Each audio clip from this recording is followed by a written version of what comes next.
And welcome to another episode of the Hammer Drops. I am your host, Laoch. So today we are going to discuss what happened last week at the House of Representatives as they were taking a vote for House Speaker. And it's funny because if you're, and this shows if you're a Democrat, by all means, commit insurrection on the Capitol building. But if you're a Republican, no, you're going to jail. So we're going to talk about that today.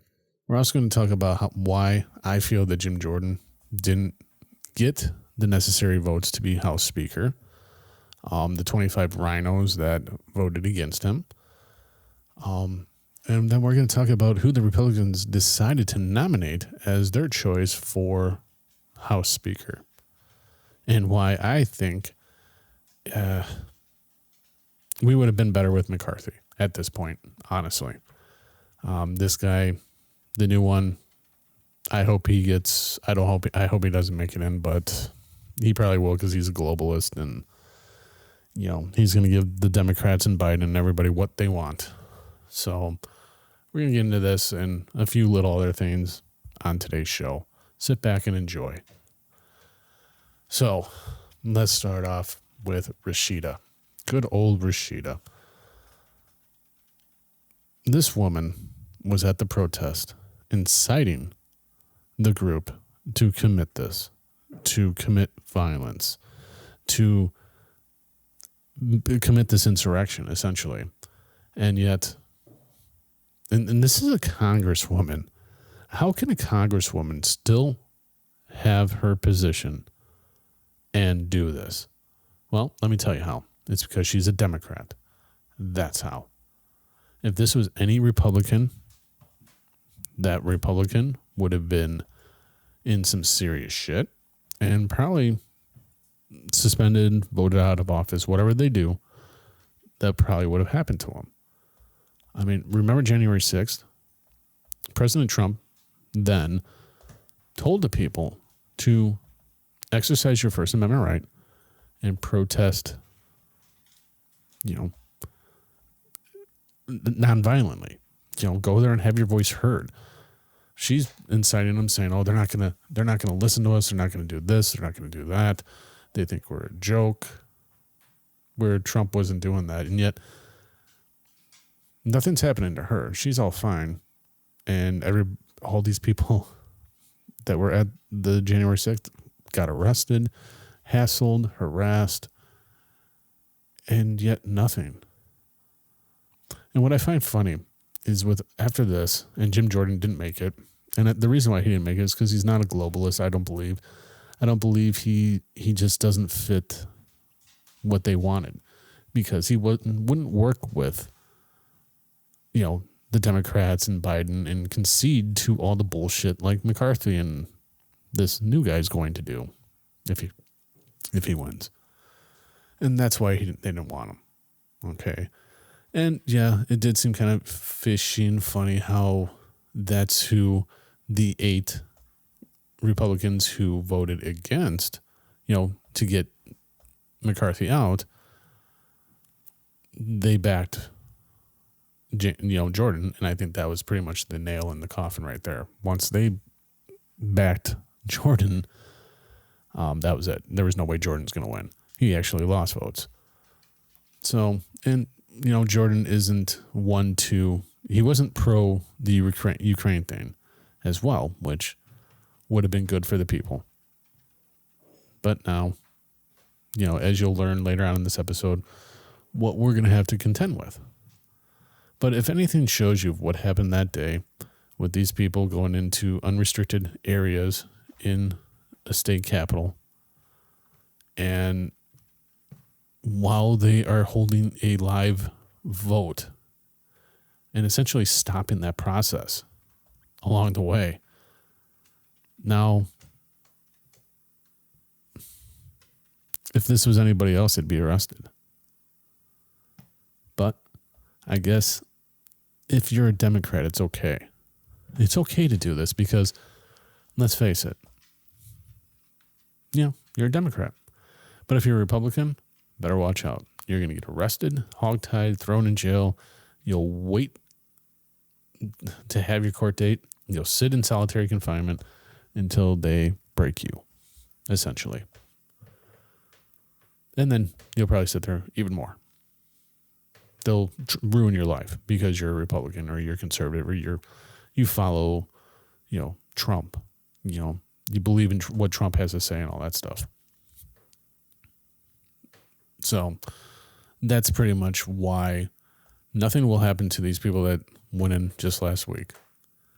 And the people from January 6th are getting bullshit sentences, like many, many years in jail over the same exact thing that these people just did. And they tore off signs and all that stuff and caused damage inside the state capitol. And here we go. Nothing's going to happen. And they even touched a representative, MTG. One of them touched her, and that was it. If you touch, and what's weird and funny about this is that she got touched by somebody that was in there protesting, who was up on the balcony, which was only for news and restricted access for representatives. And this guy was up there and physically put his hands on her, not being physical, but touched her. And where was the Capitol Police at? Nowhere to be found, of course. I think the Capitol Police are just a joke. Let's face it. They are a joke of an organization. They couldn't figure out, well, I'm sure they figured out whose cocaine that was inside the White House. I mean, come on, Hunter, right? I'm sure they figured that out, but they're not going to tell anybody because, let's face it, Joe Biden has, there's a lot going on with him. I mean, has anybody seen that one photo of him? I mean, it's clearly a mask. He looks like he's got two balls on his chin. I mean, come on. It's not Joe Biden. And if you still think it is, I got a bridge to sell you. I mean, and that's just the way that is. So we've learned that, again, you're a Republican, you go to jail for doing the same exact thing a Democrat can do. So I think that's all I'm going to give to Rashida on this episode, or just on this in general. I think one more thing I'm going to say is the likes of her, AOC, the squad, those people in Congress need to be removed.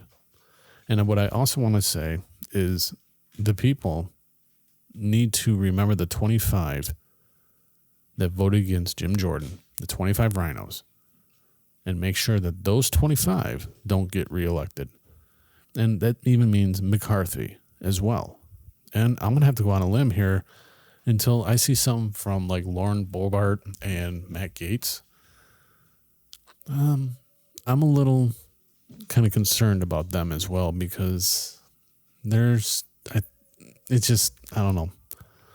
Matt Gaetz worked with the Democrats to oust McCarthy, and Lauren Boebert voted for McCarthy to stay, but in the same aspect, again, I guess money talks. They're in there to pad their pockets, and they can give a shit less about the American people. Let's just face it.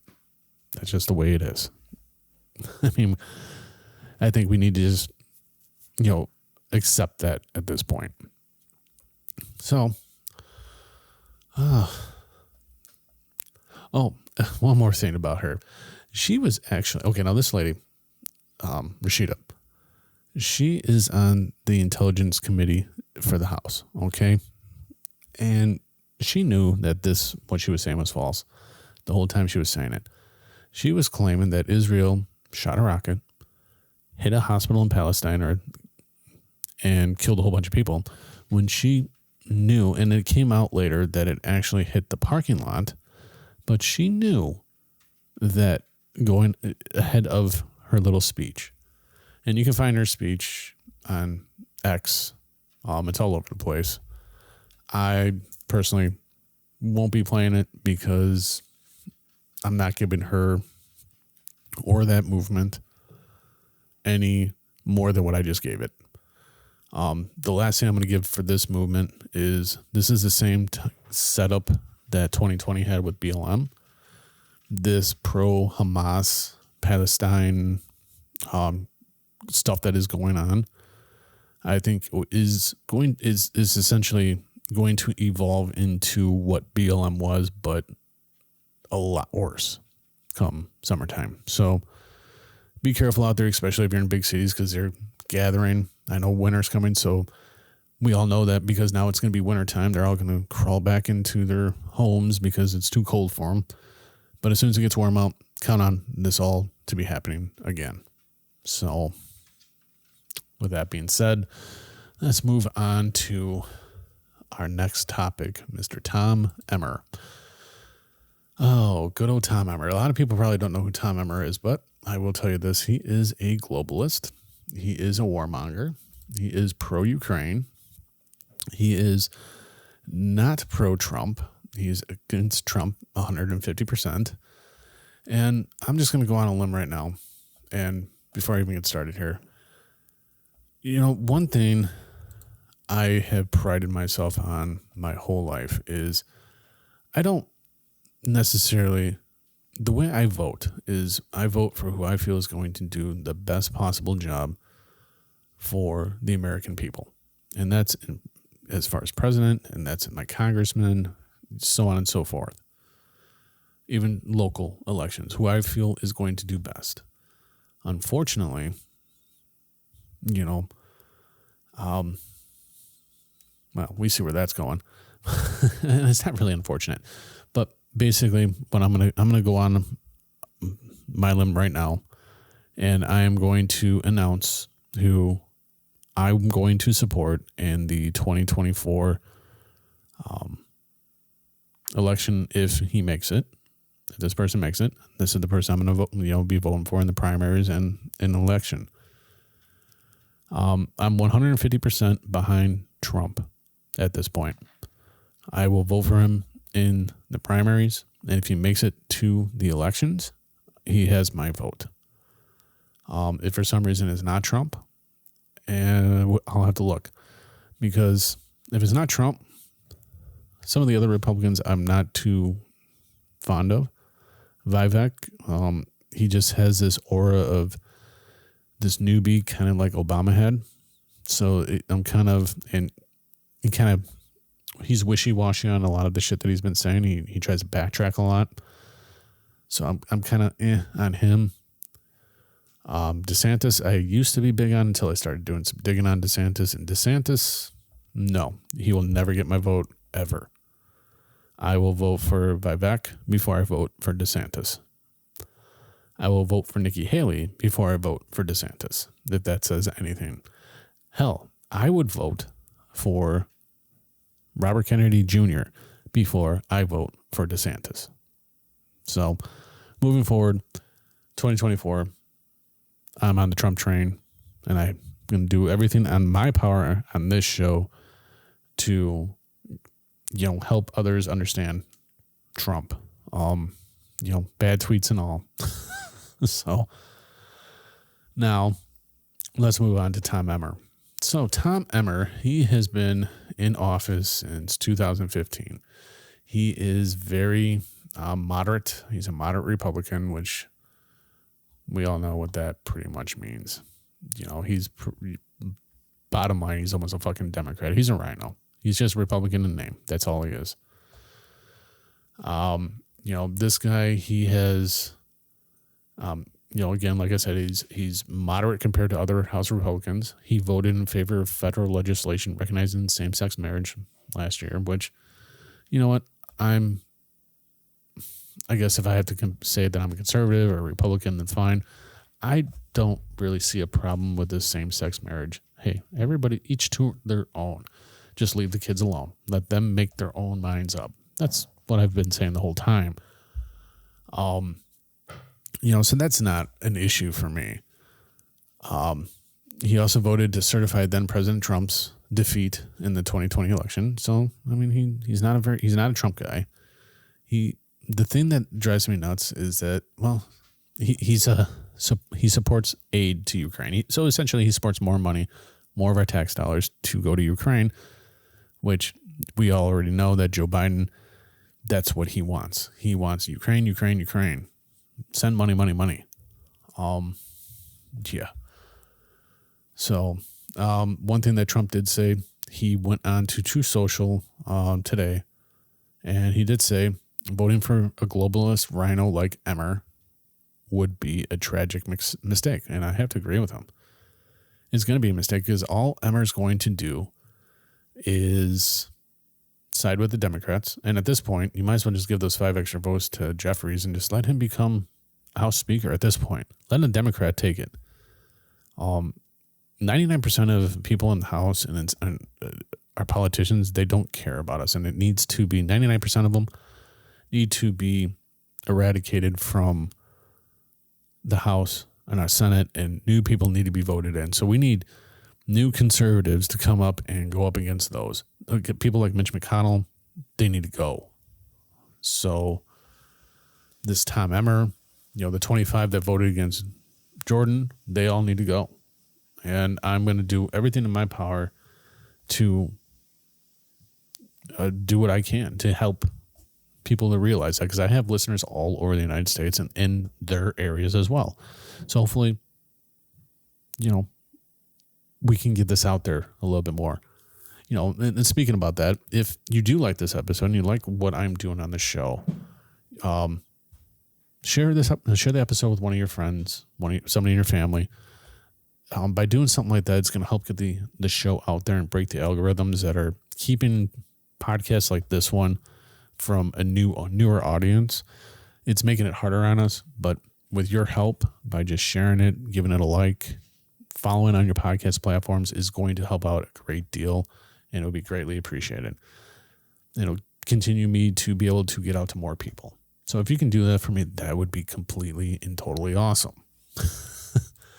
So I did see something on here. I'm going back onto Twitter real quick because I saw something that Tom Emmer had written and what his stances were. And I think one of them was about the border. All right. So Laura Loomer just said this, just issued a scathing statement about Tom Emmer and everyone at the House GOP who voted for him to be Speaker today. Oh, yeah. Yeah, go to Trump on TruthSocial and you can see that post. It's quite funny. But Tom Emmer, bear with me here, folks. All right, so this is what from Tom Emmer on the 21st of this month, and what he had to say about the possibility of becoming House Speaker. This is from X. The American people elected us to deliver on a conservative agenda that secures the border, stops reckless spending, and holds Joe Biden accountable. We can't afford to fail them. I'm running for Speaker of the House to bring our conference together and get back to work. See, that would be great if that was actually true. I can't believe him because the way he votes mostly, he's a moderate. So he sides with the Democrats an awful lot on a lot of issues. And I just don't see him securing the border. I don't see, more money will go to Ukraine. I see that happening. I see billions of dollars going to Israel and billions of dollars going to the Gaza Strip, to Palestine. I mean, which is really weird because you're paying for both sides of the war essentially at that point. Come on, let's be honest here. So it sounds good on paper, and I think that's what gets people.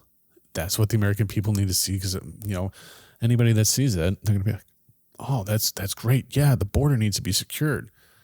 You know what Joe Biden wanted to do with the border? His idea of securing the border is getting more agents to basically push more illegals through.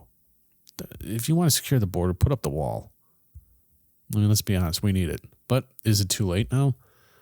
Because we probably have had 20,000 plus gotaways that are terrorists that are in our country now that are just waiting. And, if you thought September 11th, 9/11 was bad, just wait. It's going to probably be worse now that they're right in our country. Just waiting. So this Tom Emmer, and I'm going to keep a very, very close eye on what's going on with this because, and I'm going to do a lot more digging on good old Mr. Emmer and his voting stances and all the other stuff that he's voted on and didn't stand with Republicans on. We already know that he's against Trump, so he's not going to attack anything or have anything to do with the DOJ. Guarantee that. He is not going to go after Biden because, and I think it's funny because that $200,000 check that's going around that, that's proof that, no, it's not proof. It just shows that his brother paid back a debt. I mean, come on. Unless you can tie that money to a foreign entity, you got shit. And they're trying to make, it's all smoke and mirrors. They're trying to make you think that they have them. No. If they had them, they would have done something. So it's just keeping you, that Twinkie in front of you as you're running on the treadmill. Here, try to get this Twinkie. You're never going to get it. That's the same concept that's happening now. And they feel that's good enough for the American people. My question for the American people, to the patriots that listen to the show, when is enough enough? For many, many years, we've had organizations like, the 3%ers, stuff like that. And I'm going to call them out because I was once a 3%er. And now I'm safe to say that I am not. And I'm proud to say I am not anymore because back in 2020, when I joined, it was because I felt it was a duty as a patriot because of the shit that was happening in my backyard, or not too far from my house with the whole Kyle Rittenhouse, with all these fucking protests and cities burning. Where were they? Where were these organizations? And people may claim, well, they got shut down all across the internet, this and that. So you mean they don't have phones? They don't be in contact like that? To me, when is enough going to be enough? Organizations like the 3%ers, the Proud Boys, and all that shit, fuck them. That ain't shit anymore. Fuck them. Because if there's something, when are people going to finally figure it out that what is happening shouldn't be happening and actually stand up? Because that's what needs to happen. We as Americans need to stand up because what is happening is not right. They are actively trying to destroy America, the dollar. Remember what the WEF said, and I've said this numerous times in numerous episodes. Klaus Schwab, his famous saying with the WEF, you will own nothing and like it. And that's exactly what is happening now. Because now it's next to impossible to buy a house because of interest rates. Our government claims that our inflation isn't bad. Well, and I was going to save this for another show, but I'm going to jump into this real quick here. So follow me down this rabbit hole real quick. Inflation isn't bad according to Biden. We are bounced back our economy. We have the best economy ever, even when Trump was in office, all this shit that Biden has said. I remember when Trump was in office, I would go to the grocery store and I would pay a fraction of what I pay now. For the same bag of rice, it was 50% cheaper when Trump was in office. For the same gallon of gas, it was almost 50% cheaper for gas. See where I'm going with this? And they want to claim that, we have about 6% inflation. No, we're in double digits, folks. We're almost up to 30% inflation if you do the numbers. And when I saw a video with somebody that went to Costco a year ago, and he took pictures of the things he was buying, and then he went back a year later. Those same things, something that was once $4.99 is now $8.99, $5.99, $10.99, or $11.99. It literally has gone up 50%. So Klaus Schwab and the WF's "you'll own nothing and be happy" is coming to fruition. And we need, as Americans, as patriots, we need to put our foot down and stand up to it before it's ultimately too late, which is coming. It's almost too late. So, folks, I hope you enjoyed the episode. Don't forget to listen to this on any one of your favorite podcast platforms. Just put in The Hammer Drops, and it will pop up. Or go to the website, www.thehammerdrops.com. All that information is there. Don't forget to sign up for the email, subscribe to the email list to stay up to date on new episodes and new content that I have strictly on the website. All right, folks, until the next time, you be good to one another.